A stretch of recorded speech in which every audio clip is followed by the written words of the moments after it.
Hey, what's up, everybody? It's me, Danae, and I'm here with a message for you. What's going on, beautiful people? It's Tuesday, April 15th, 2024. 2025, my bad. I said that with so much conviction, too. Oh man, if only I could remember what was going. Well, actually, I kind of do have somewhat of a reflection of life in April 2024. But we won't go there. Not right now. Unless it happens to come up. But anyway, I hope you are doing well. Happy belated Palm Sunday. Resurrection Day is this weekend, of course. Yeah, like a lot of transformative energy. Transformative and transcendent energy is in the atmosphere. Definitely open invitation to harness it for the greatest good of all. So I hope that you are doing so. Let's see what we got here today. I'm going to cut it one more time. Let's get right into it. Speaking of transformative. Wow, the High Priestess. Ooh. Big energy to start.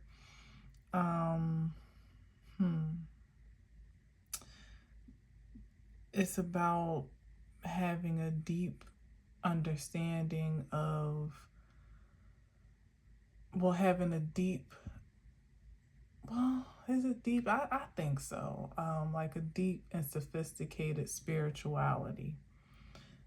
Something that is very sacred, maybe a practice, maybe a devotion, however it is that you or that one does connect to their supreme self or a supreme being, however they see it. It's the practice of that. It's the dedication to that. It's a lifestyle of sacredness, maybe even abstinence or celibacy in a more practical sense. And it doesn't have to be that, of course, but I feel like it's just really holding yourself to a supreme standard. Certainly not restricted or confined to any religious order or organization, but it can be that as well. Like it's very expansive and almost mysterious, because I feel like the High Priestess really speaks to one's personal belief system or their code of ethics or conduct, moral standards, ethical standards, like a creed of consciousness that is a personal signature, that is not defined by certainly anything traditional or conventional that may be interwoven with that, but it's not exclusively defined by it, or deferred to anything particularly outside of self, except for one perceives to be supreme, and that it's probably a grand way to express this energy. But given the spirit of the season that we're in, I feel like it's appropriate to call it how I feel it. It could even be someone that practices spirituality in an actual sense, could be a reader, a seer, a psychic, a prophetess or prophet, or just someone that just really allows like their entire, like it's a devotion, a divine devotion. So you really are intentional about how you project your creative energy, because this is a feminine force, even though we could be talking about masculine or feminine, of course, but it's about the creativity of conscious creativity, but not just in a way that is self-serving, but that has a greater good in mind, a higher calling, a higher intention at the forefront. It could even be someone that would be willing to sacrifice the ideals of being understood, or um, being accepted, for what they believe is a more purpose-driven presence, or a pursuit of purpose, or more purpose-driven existence. Because a lot of times with the high priestess, since it is comparable to, well, contrasting from, I would say, the Hierophant, which is more of the traditional organized. If we're talking about it in this regard, it could be like religion itself, or organized community in a more traditional and conventional sense. The high priestess, again, she is devoted to a unique calling, that sometimes doesn't align with the status quo. It doesn't look like what anybody else is doing. Sometimes it looks weird. Sometimes it doesn't, sometimes it makes people uncomfortable.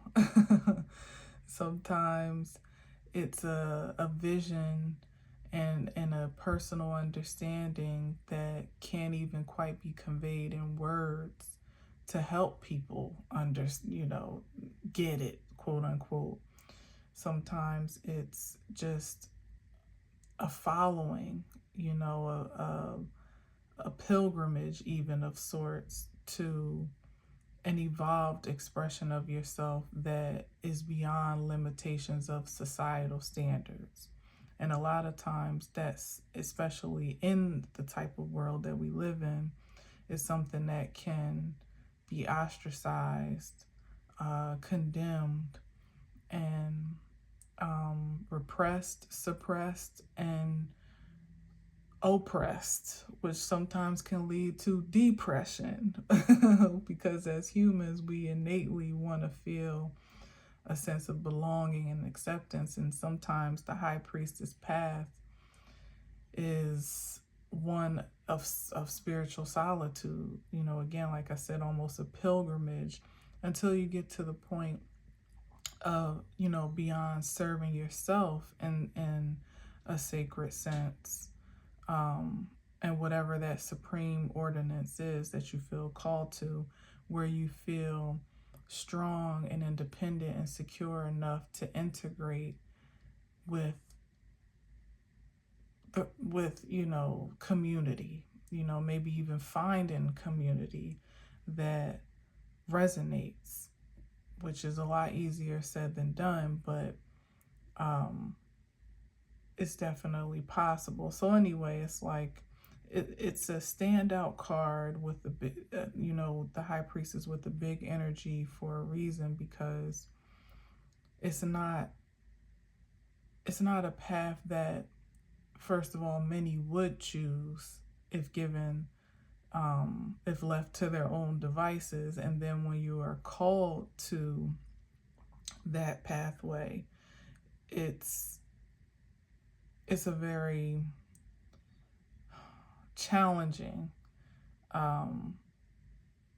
rites of passage, so to speak, to first of all, to embark upon, and to be initiated upon, and then to carry out to its fullest extent, whatever that even means, because it seems like, you know, on a path such as that, there's always yet another higher calling beyond each mile marker on the journey. Like you learn one lesson or come to some understanding or some deep knowledge of your existence or life as you know it, and then there's a new revelation to embrace, whether it be about yourself or the world around you. So no, it's not for the faint at heart. It definitely isn't. It definitely isn't, but it is very rewarding. I say, even in the most practical sense, as I said, if you don't consider it so heavy as a spiritual, a spiritual resonance, as it just is practical. It's about holding yourself to a standard that is high and non-negotiable. And again, when you think of societal norms that you have to contend with, even that isn't always easy. Think about the words I use, celibacy or abstinence in itself, when there's so many pressures to settle or to sacrifice your desire, your pure desires, or to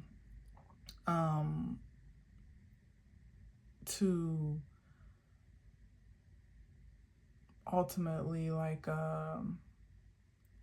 pleasure seek, or for that immediate sensation of pleasure, whether it be emotional, again, the feeling of belonging, or psychological acceptance, and physical for sure, ecstasy, however you feel or see that.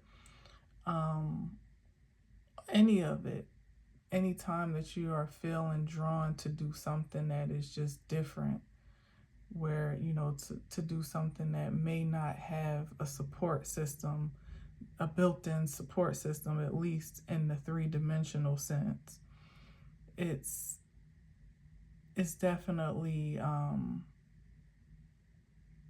it can be a challenge, but I think it's one worth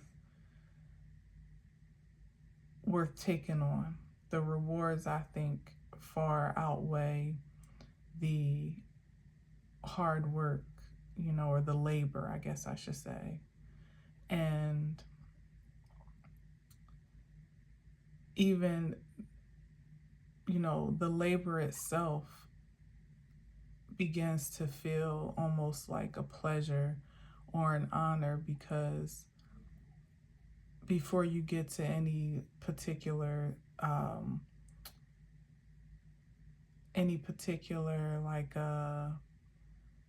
place of destination, a rewarding destination, let's say, or affirming destination. Really more so the rewarding part, and then I'm speaking more so in a material sense, because this is a spiritual work here. It's a spiritual devotion before anything, a devotion that sometimes doesn't really have a reasoning or a point of comparison to anything or anyone else. But as your perception through the processing changes on that pathway, the more devoted the deeper devoted you become to it, I feel the rewards start to, the harvest starts to peak before, internally, before you actually see it on the outside. You feel better about yourself. You have a high self-esteem. You feel secure in your secure and confident in your skin. You have this deep resonance of purpose and of fulfillment. Most times, there are moments, but there are most times that you feel like you're just doing something that is well with your soul, even if you don't have the evidence for it yet. So I don't know, maybe you can resonate with that depth of devotion to anything, whatever it is that you hold near and dear to your heart. And maybe perhaps you are seeing the benefits in a material sense, or maybe you haven't recognized them quite yet. And if it is the case that you haven't recognized them or you can't quite identify them in the physical form, I would definitely encourage really considering, like reflectively considering how much you have evolved and grown, matured, advanced, in every way, shape, and form, spirit, mind, body, all of that within, I would say liberally the last 10 years. But perhaps, shoot, let's go back to the beginning, because I never say nothing for no reason. Just about last year this time, if you can look back over some notes or some pictures, some text messages, or just sit and think about what life was like around this time, which again is a very transformative time. Last year, just about 365 days later, you might be quite pleased with your rate of change, of evolution. I hate to keep using that word, but you might be quite pleased with yourself, and in that, be able to identify the reward in itself. In yourself, I guess I should say, the reward in yourself. Okay. I know that was a lot. I hope it meant something to you. But we're going to just go straight in. Fresh. Here's that point of reflection. The Seven of Pentacles, considering the harvest, what you've invested in up until this point, what you've yielded on account of your labor, your sowing, and also considering, how the investments that have been made up until this point are actually securing a long-term future of stability, outlook of security, perhaps. And that may or may not be true, but I would like to believe, especially starting off with the High Priestess, that if there's been any particular devotion to, your own personal cause or your own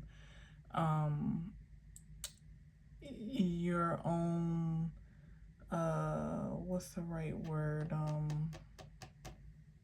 If there's been any sacred devotion, let's just put it like that, then there's definitely something to show for it. Even as I just said, if it's internal, it's still something to be counted, And with the Seven of Pentacles, as I often say, it's all about perspective, because you could see this as only harvesting a little, or having so much potential, or having so much in store for the future. It really is just a matter of, and maybe all, well, at least the last two can be cohesive, but the idea really is, maybe it's productive to see where you haven't harvested much, from investments of your time and energy as well. As I said, it's a transformative season. So maybe where you've been too devoted and dedicated to a cause or an idea, a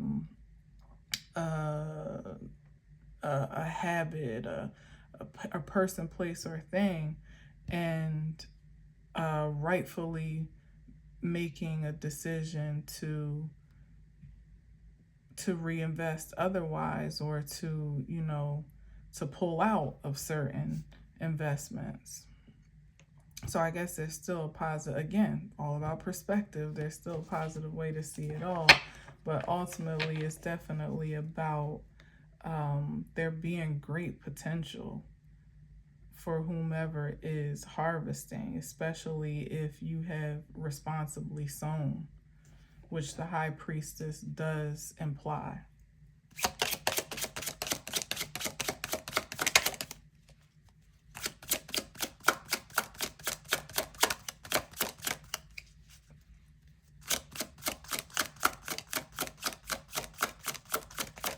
Lately, oh, wow, I was about to say, lately I've been seeing the Seven of Pentacles as like stocks, like somebody like carefully monitoring their investments. And we already know what that's given in our economy right now. It's up, it's down, more down than up, So you could be looking, considering what your life savings is amounting to, or your retirement, or whatever your generational wealth intentions were building, whatever your intentions to build up the generational wealth were, or your ambitions in this case.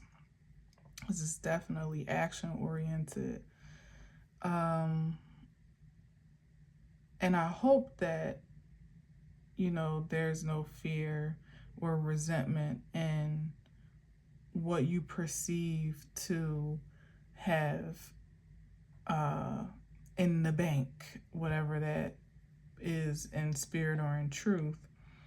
The Ten of Pentacles is definitely giving some, I feel like it's offering a sense of security for those that may be looking at our economy. Remember, I was talking about the difference between the High Priestess and the Hierophant. The Hierophant is the organizations, the corporations, the could even be government, or things that are societal structures of order. We've been conditioned to place a lot of stock in those things.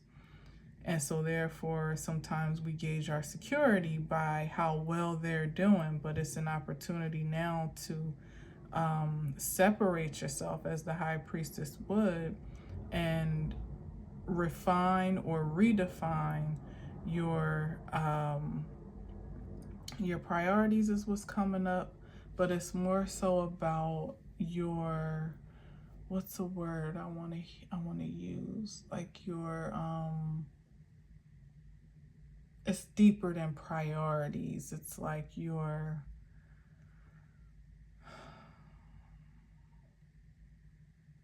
beliefs is what I'm really feeling. What word is that? I'm not hearing it. Let's get another one. Let me see. Wow, this came out very sideways. I'm gonna leave it that way. And a struggle, the Nine of Wands.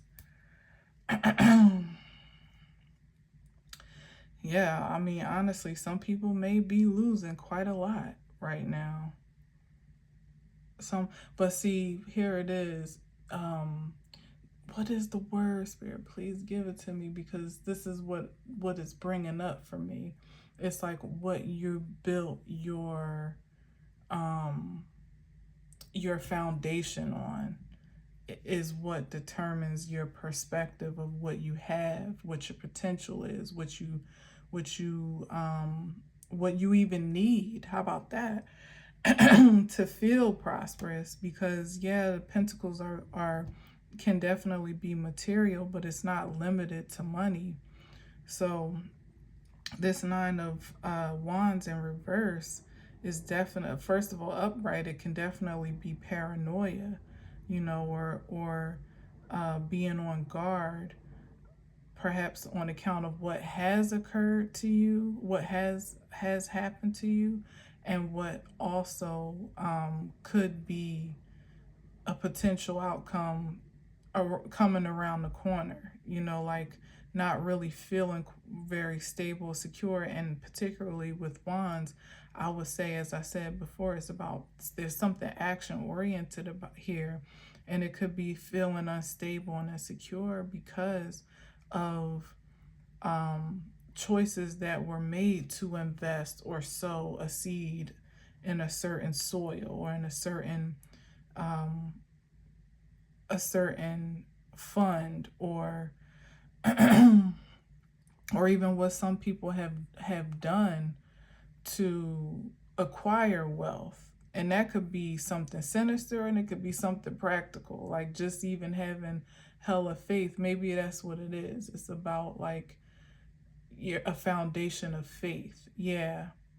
Belief, faith. Yeah. Duh. Okay. So that probably was the word I was kind of looking for. Not holistically, because it's not ringing like it should, but it makes sense. You know, it's something about the foundation of faith. And if you built it on faulty ground, then of course, you know, your perspective is going to be skewed in that way, where you could have a hell of a lot of money in the bank, but you don't feel safe. You know, you don't feel sound. You don't feel like your family is taken care of because you don't know what's going to happen today or tomorrow with a faulty foundational perspective. But it's I feel like it's a struggle because it's kind of depicting the two sides of the scale that I'm trying to get to, where some folks, you know, are only seeing what they have to lose or what they have lost, and where others are seeing the you know, the potential gain here. And I'm gonna say this particularly, I think it's beyond just money, but of course that's what everybody's eyes are on right now because of the state of the economy. But when we're talking about that difference between the high priestess and the hierophant, I feel like the shifts that are occurring, you know, in a lot of ways, people want to blame voters. They want to blame either side of the aisle. They want to blame the leadership in power as it is. But you really, like, for me, I see it as an opportunity for this country to transform in a very powerful way that wouldn't really have been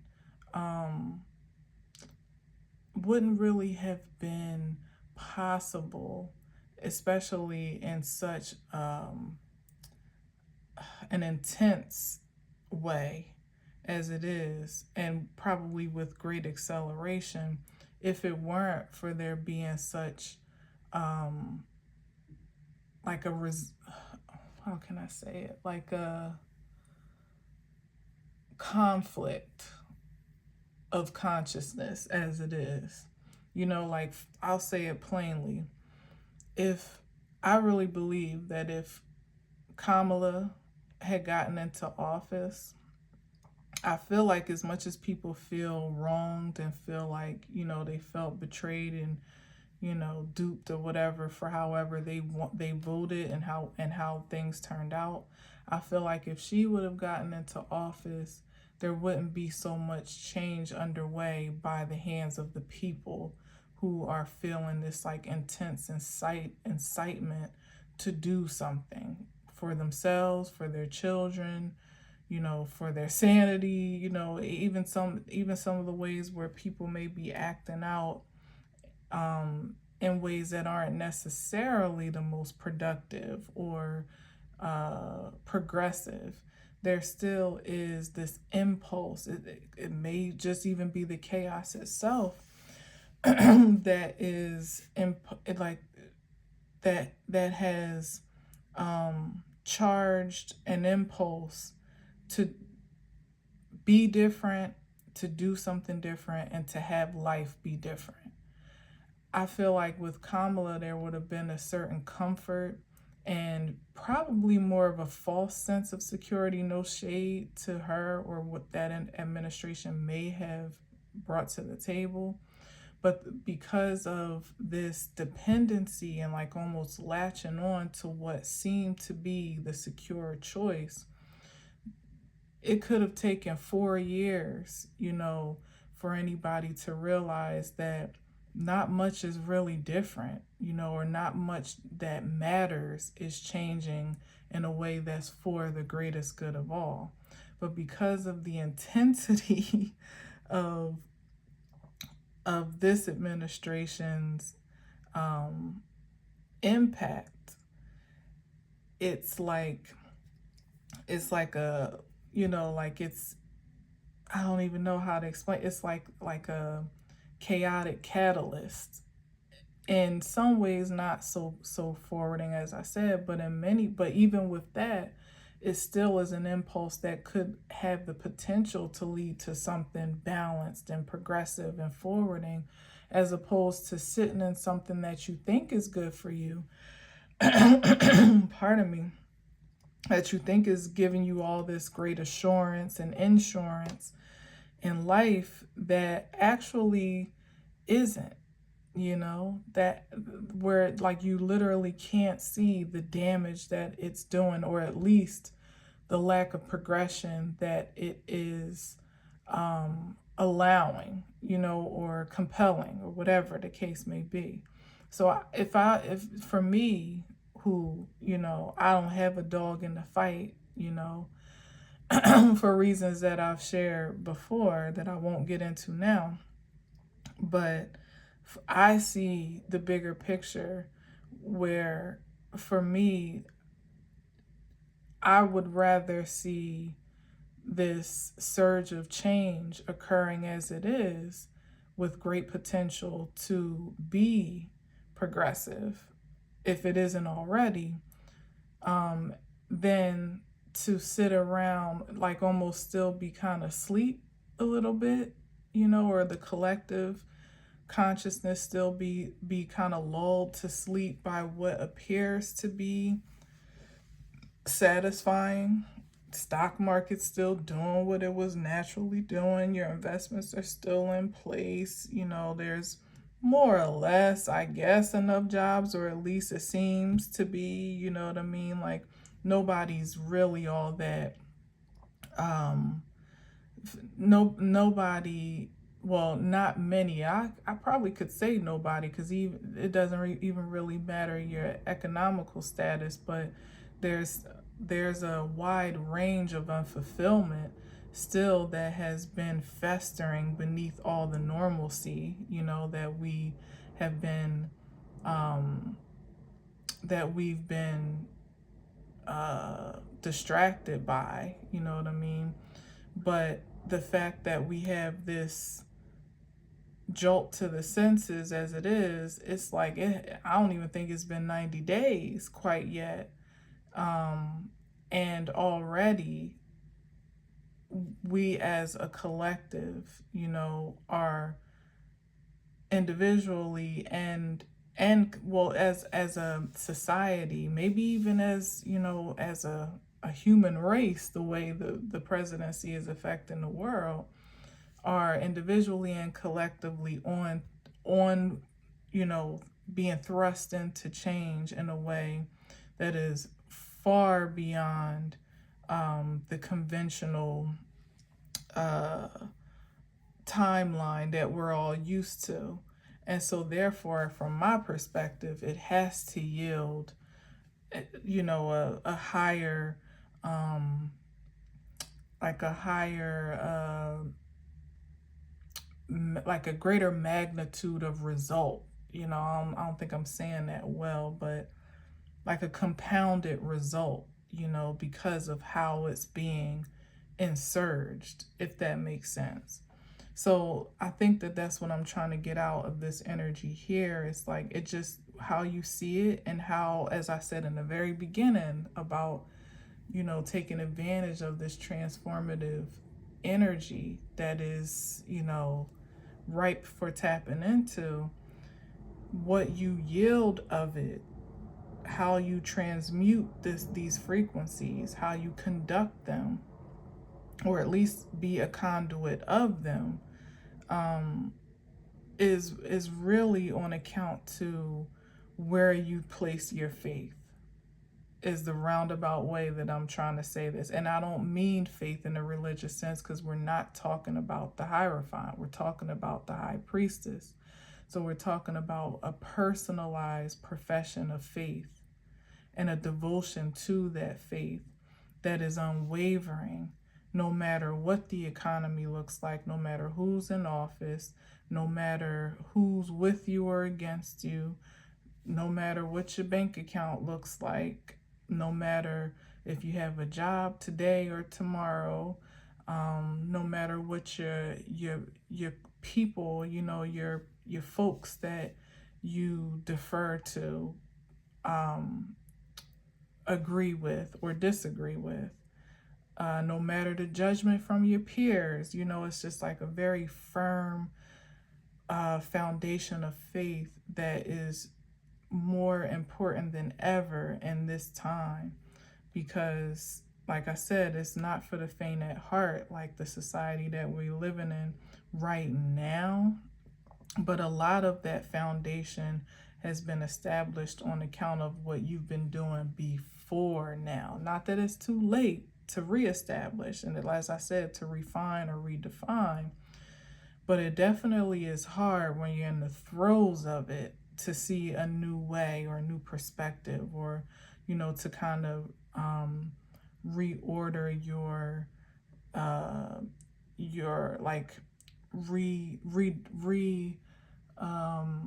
what's the right word, like to what's the word, I'm hearing it, like to designate new, it's not designate, what is that, to designate new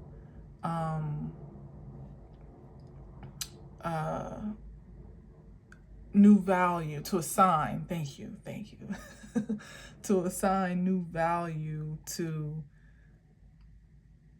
the things that matter, or to yeah, pretty much, to assign value at all to the things that matter in your life. But it's probably more of a reassignment than it is a new assignment, but it could be both. So those that have kind of built a foundation or invested a great deal of faith in fleeting things, even things that are material in this realm, as we know, can be fleeting, may be finding themselves, in a hard space right now, because it's not a strong, it's not a fortified footing, and it's not, I don't believe it's going to get any better in the ways that, it's like circumstances are advancing and evolving for the best for those that have established a firm foundation of faith, but a great deal, even materially, but a great deal of it is on account of what was sown into before now. As I said before, 10 years ago, or even just last year, what were you sowing your energy, your time, your attention, your blood, sweat, and tears into? Hell, your body, your heart, your mind, your soul, as I spoke about abstinence or celibacy, not just in the sexual sense, but however that resonates. That sowing, as I said, with the Seven of Pentacles, that could have been happening 7 years ago, and here's the Ten of Pentacles, which definitely is a nod to 10 years ago. It's on account of the devotion that people are seeing the fruits of that labor at a time when it really didn't make sense to sow that way. When like I said, there was no fan club, there were no cheerleaders on the side, rooting you on. There was nobody at the finish line saying you're almost there, really, not in a physical sense. In many ways, you kind of had to find those points of affirmation and confirmation where you could, but you could never be too sure of it, because the sound of obstinance and judgment and sometimes even condemnation was way louder than affirmation most of the time.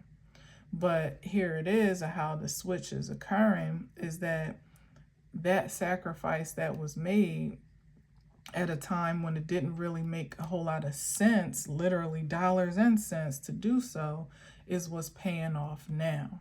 And as I said, it's not too late for anybody to turn around, to be transformed, to be renewed in their mind, heart, and spirit.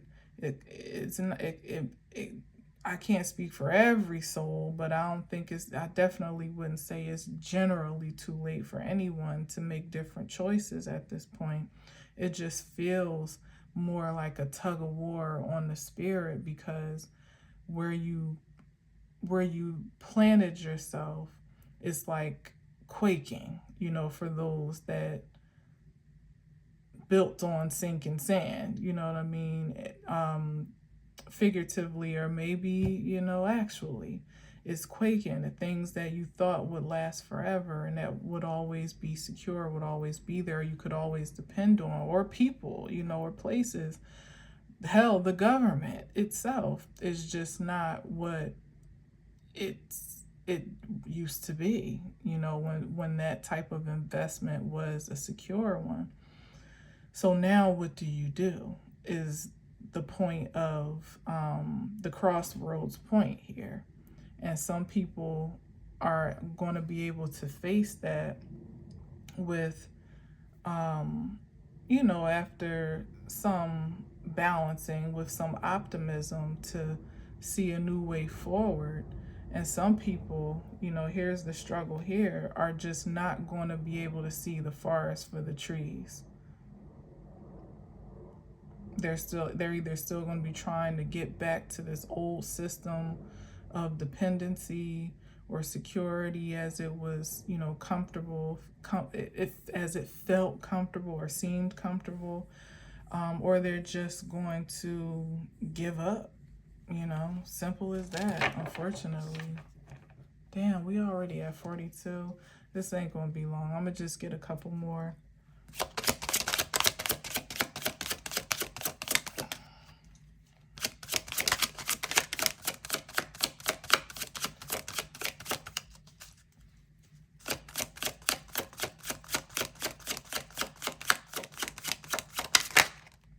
Wow, love that.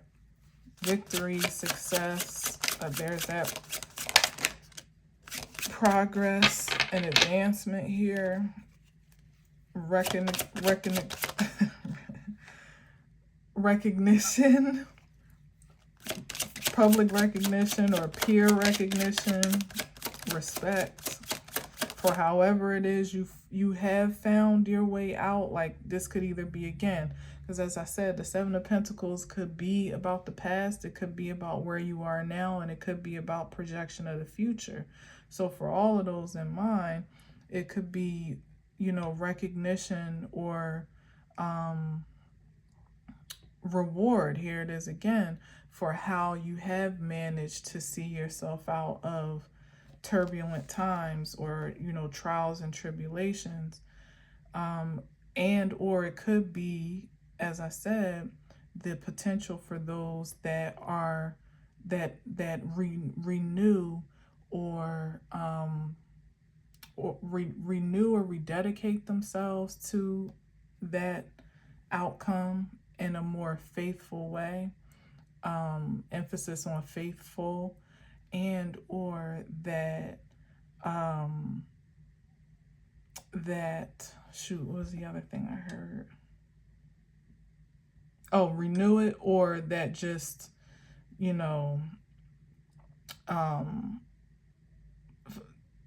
find a new, devotion altogether, find new faith. So for some, it was already there. It just needed to be, refreshed or realigned. And for some, there's been so much disconnection or disassociation from what truly does matter. It is like a whole new, like a deep transformation, Like for some it might be a transition, for others it might be a transformation, where it's almost like a total makeover of what matters for you in order to find yourself on this path.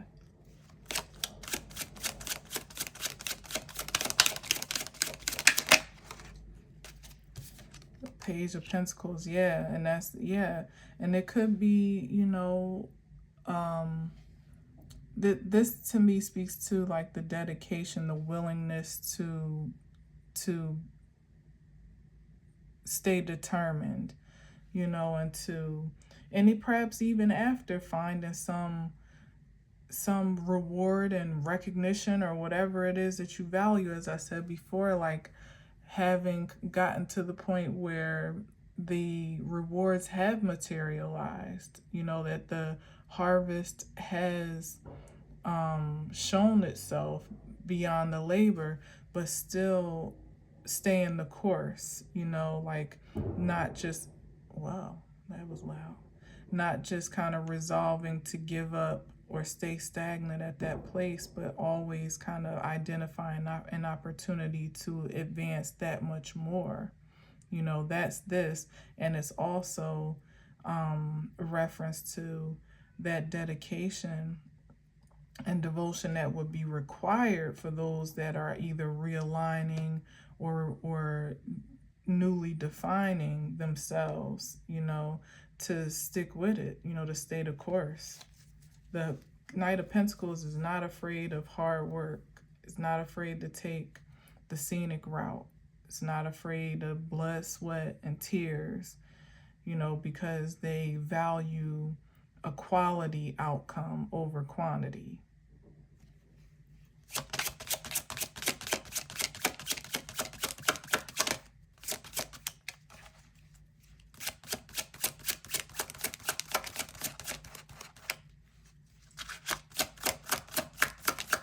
And I think with me saying it's a matter of like what you stay committed to, and also what you may establish for yourself as a new profession of faith. Either way, it's valuable because, you could easily get distracted no matter what. That novelty will never be lost in this realm, I don't think, for as long as for this breath of life. You know what I mean? I always say that like y'all gonna be like, yeah. Oh wow, look at this. Like these are the choices. Like, and as I just said, it kind of proved my point. Like you could always get distracted. But I like that where I'm placing it, it's behind these two that are moving forward, that are looking in a forwarding direction. Maybe not so easily persuaded or distracted from what is truly valuable, what to spend your time on, what to invest in, what to even care about. Let's say that, as I'm speaking about the order, the state of society that we're in now, particularly in the United States, it's like there's so much being thrown at you to pique your emotions, to siphon your emotional energy. And it's like these two energies are the ones that are not going to allow themselves to be detoured by emotional disturbances, especially the ones that don't even directly affect you, really. And that a lot of that happens in the propaganda in this country, where you're bombarded with all these things that you're supposed to care about, of which you can choose to, and you may even be able to add some value to solutions, or to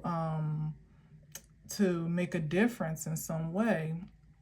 But most of the stuff, as it is with the Seven of Cups, is stuff that either doesn't affect you directly, it's not within your power to make an impact on, may not even be your purpose to make an impact on, or you're aroused by it in such an emotional way that it kind of renders you ineffective, even if one or two is actually true, you know, like where you wouldn't be able to be effective anyway because you're too emotionally distraught or disturbed, you know what I mean? So it's something about being focused on what value you can truly bring to the table. And it's not about being selfish when I say like it doesn't affect you, but it sounds kind of cold whenever I say that, I know, but it's because, you know, the hard thing is for us in this country and in the world overall is to stay focused on what is real. And what I'm saying over and over about what really matters.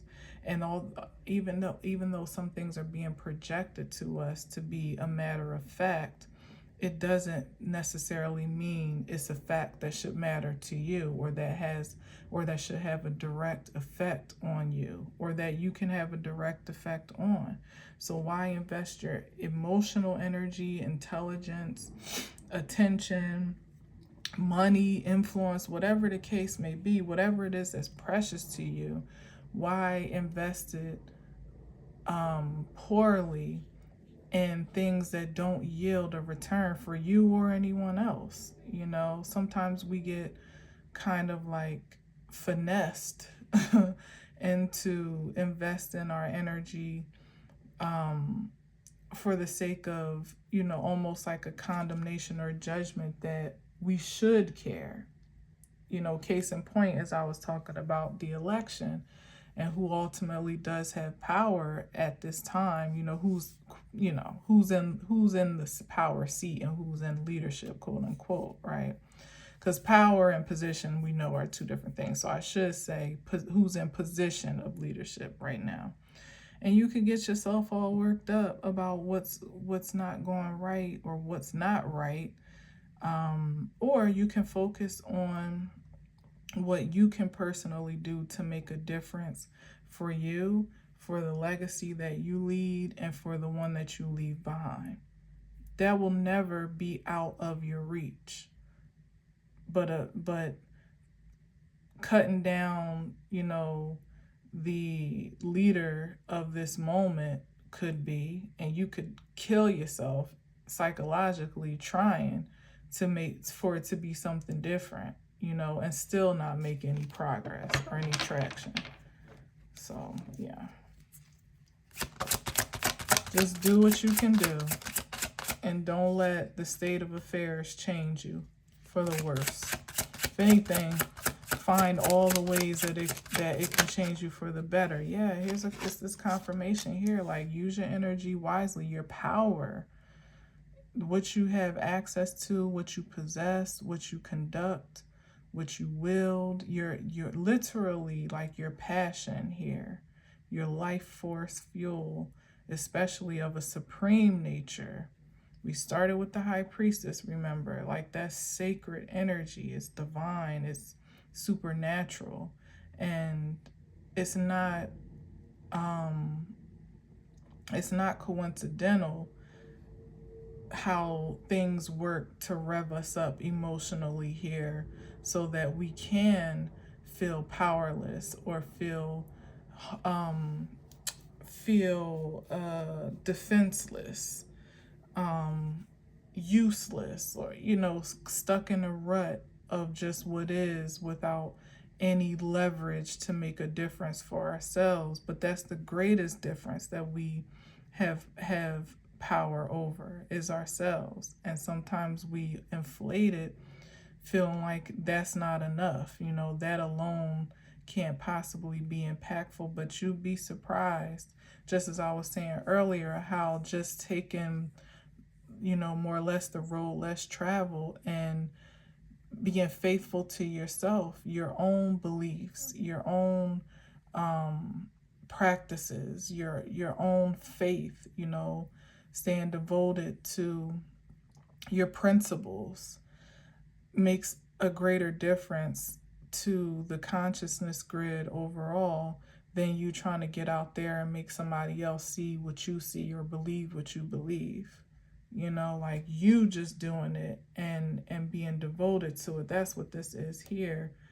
it actually kind of breaks through the fog. It eliminates more and more of the fog, because sometimes people see you operate in a certain, projection of power, of which they don't know where it comes from. They have no idea how someone can exude so much confidence, so much security, so much courage, to be so bold in their creativity, to be so unapologetic about the things that they believe. They may never get to know the source of that power, that frequency, but to observe it, to witness it, is contagious enough. It could cause someone else to someone else's fog to clear for themselves, and they begin to see more clearly their own personal reflection, or even what their reality is truly reflecting back to them, and where it's been distorted, or where they've been disillusioned. So the personal power is not to be taken for granted or taken lightly here.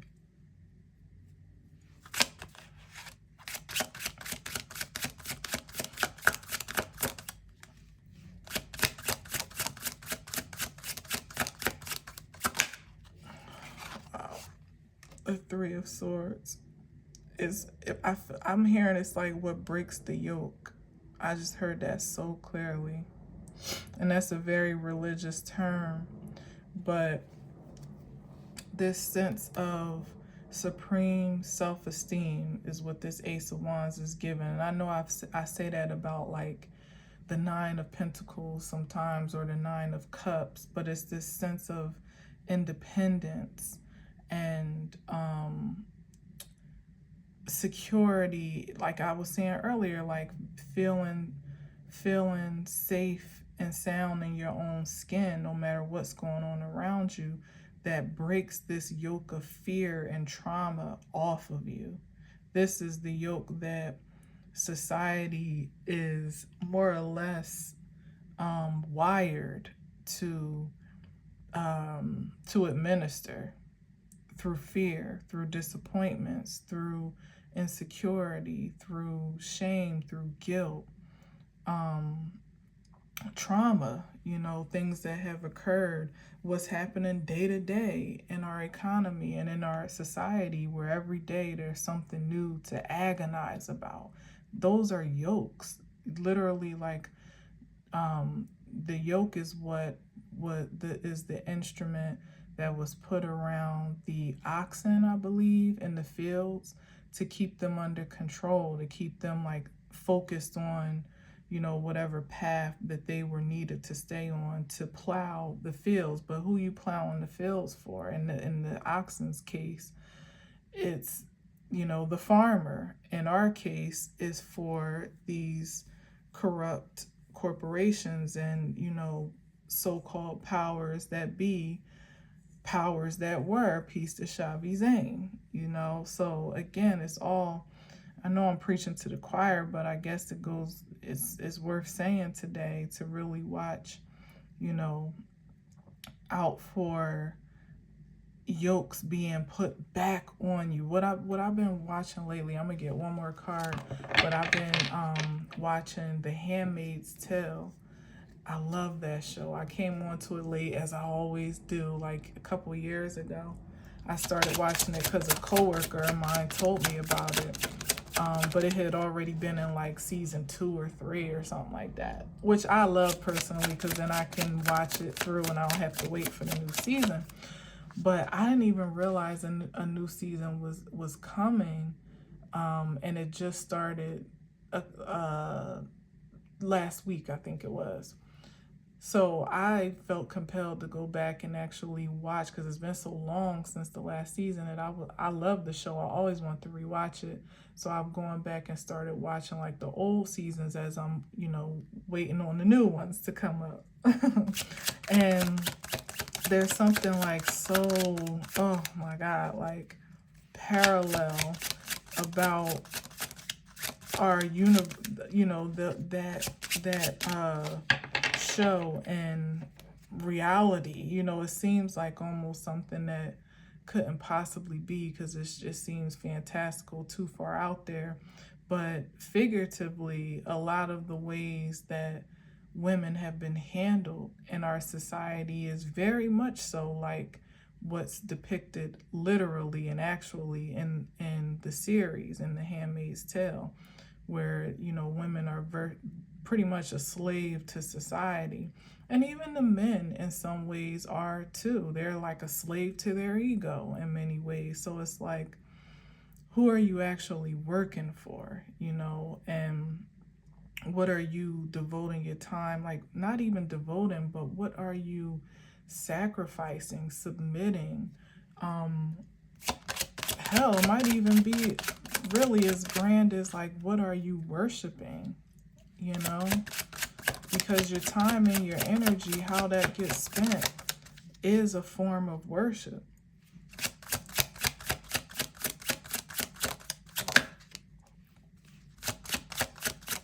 So where's the depth of your devotion being filtered to or through?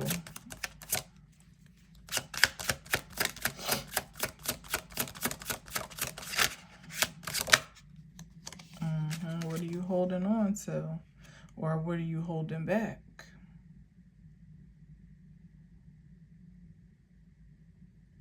Once again, or being held back by these yokes. And that, again, like that could look like wanting to be, that could look like all the things that I spoke about in terms of what people have built foundations on, or what they have placed their faith in. That could even be religion itself, to be quite honest. And I know some people wouldn't want to hear that, but it's the truth. Like, where are you limiting yourself from a divine right, a righteous right, on account of what you have been conditioned to believe through a particular doctrine or organization or collective of folks, and really considering like, what has it yielded you up until this point? Really taking inventory of that, and is there a foreseeable future in it? Because a lot of the things that we've been told to look forward to in any way, shape, or form, or that we could look forward to and depend on, are starting to really fade from reality, like kind of disintegrating from our securities, our sense of security. Or I guess our sense of security is disintegrating with it. And that could be so many different things for so many different people, but especially coming out of this retrograde, I feel like it's definitely a good time, still no time like the present, to really reflect on what your harvest truly is at this time. What can you truly take stock in? Like, what value does it have? How does it empower you? How does it enliven you, or fuel you with passion, excite you, let's just say? How does it excite you to create more or do more? When you wake up in the morning, like, what's your enthusiasm for? When you go to sleep at night, what are you proud of that you accomplished for the day? and the things that we hold near and dear, or that we even allow to define us, do they have any resonance in that frequency? Truly, honestly, or is it just, I don't know, fluff?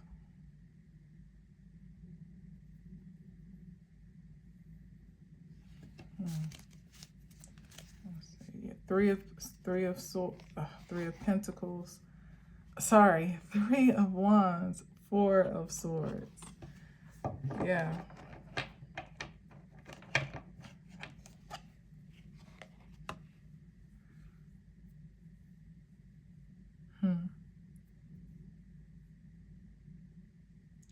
I feel like this is like looking forward to really resting on the truth. This is the card after. Ooh. This is rest for the weary. This is rest for the weary and looking forward to it. And not necessarily weary because like you're worn down to the nubs, but it's the rest for those that have done the work, whatever that may be. Man, that's amazing. I got chills. As I was saying before, like this yoke that's been imposed, over and over again, where you've been like driven like cattle or like oxen, to produce or perform or to react and respond a certain type of way, all for the advancement of ... You know what I mean? We know the things that are holding on to you just as much as you've been conditioned to hold on to it or them. And now this is the transformation that is underway, which, if you think about it, it feels almost like selfish, like there's a certain sense of,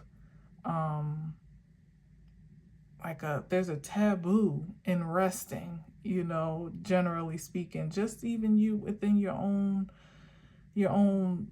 body, you know what I mean? Like not to mention, comparatively speaking, when you think about how you feel judged on the outside and when you might be finding yourself at rest, and what that looks like and how people might observe it, or critique it. But just you on your own, think about how hard it is to take a nap when you feel tired, to justify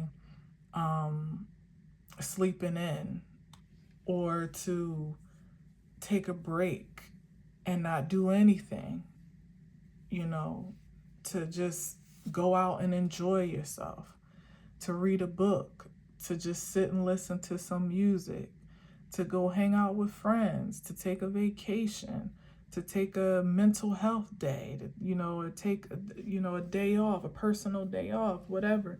Like all of those things that we've been conditioned in the body to feel are a privilege. Here's the shift. It's a divine right. It's a right. It's a righteous right. But there's nobody else that's going to tell you you deserve all those things but you, because society sure won't. Everything else tells you to be a mule, because it benefits someone else's opportunity and privilege to rest. And then we begin to even, perpetuate that reality, that illusion, more or less, one to another, when we feel like we gotta always be looking busy or looking like we got something going on or something in the works or something coming up, or something releasing, something, you know what I mean? Like always needed to feel like we're performing or showing some proof of productivity. Again, for who? For what? And I'm not just speaking to you, I'm speaking to me, even to myself. in your quiet moments alone where you feel like, maybe I should be doing something right now. Maybe you shouldn't. Maybe it's time to have an expectation, or at least an acceptance of rest. And I'm not saying laziness, because there's a time and place for everything, right? But for some of us, there's been a great work done already, as I said before. Not everybody, not everybody was working in the same field, okay? Like literally. But for those that have definitely been devoted to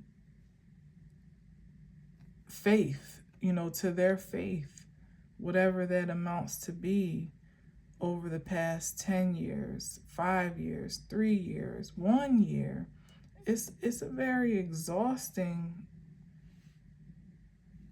position. It's all consuming. And here it is, it's the thing that you don't really have material evidence for a lot of times while you're in the function of that role, because the way that other people would look to see your progress or your productivity is not how the divine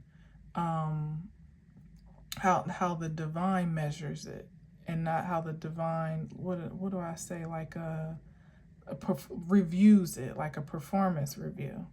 It's a completely different labor of, it's a labor of love is what it comes down to. And sometimes that doesn't even have a footprint in the physical sense. Sometimes it's just internal, which is probably why I was compelled to say reflect on how you have evolved just in the past year, and consider yourself productive in that regard, because that's the reason why some of us don't allow ourselves the opportunity even to just rest in your mind, to know that everything is all right, everything is happening as it should, because we're overactive and feeling like we still have to earn some privilege or some right that's already been inherited. Certainly, in many ways, it's already been earned. If you can't even believe that you just came here with the privilege to rest as you feel guided to, you can certainly look back over your life and see reasons why you've earned that privilege and you've earned that right. That is not really so much of a privilege at all. It's just a matter of fact, So it's a living wage, as a matter of fact, for rest to be necessary for your efficiency. And again, that could be rest in mind, that could be literally physical rest, that could be psychological resolve, to know again that everything is fine, everything's okay, that whatever it is that you may have contended with before, however you may have been overstimulated, overactive, hyperactive, is not does not have a place in where you are right now. Sometimes it feels like a stable place to be, to rest your laurels on, the, how can you say it, like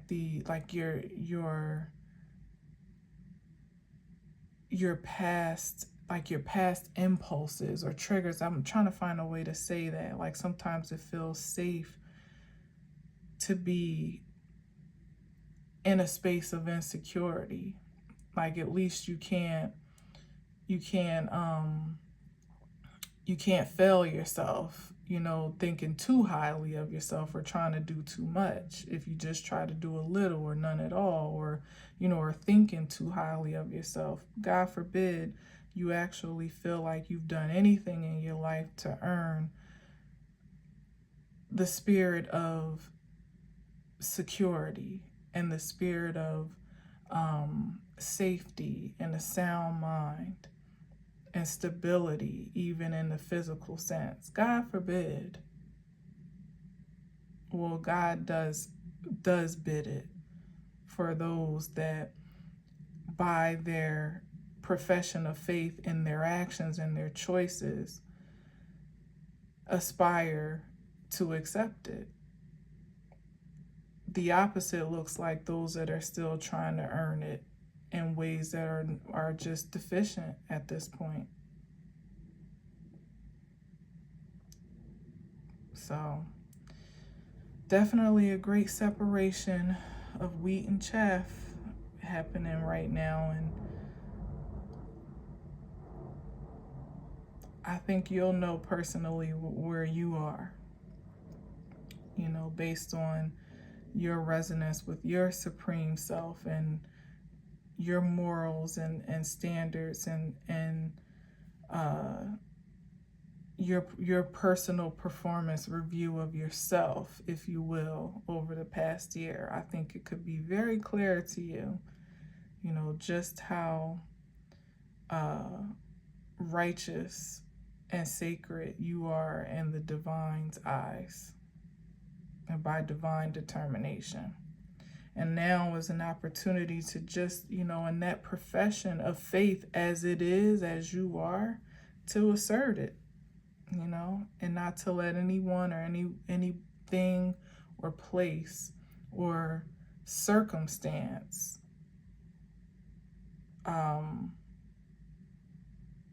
resist that. Yeah, that wasn't the word I was looking for. Challenge it, I guess.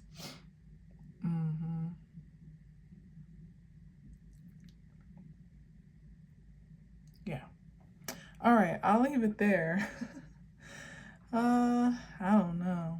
I guess this is what the message is today. Usually when I feel a little bit like, in the midst of it, is usually something I get from it when I watch it back. So hopefully there's some value here for you, some confirmation, affirmation of who you are, who you've been, who you have the potential to be, and what your devotion and dedication and your sacred faithfulness has afforded you at this point. Thank you for listening. Thank you for watching. Until next time, as always, I'll leave you with peace.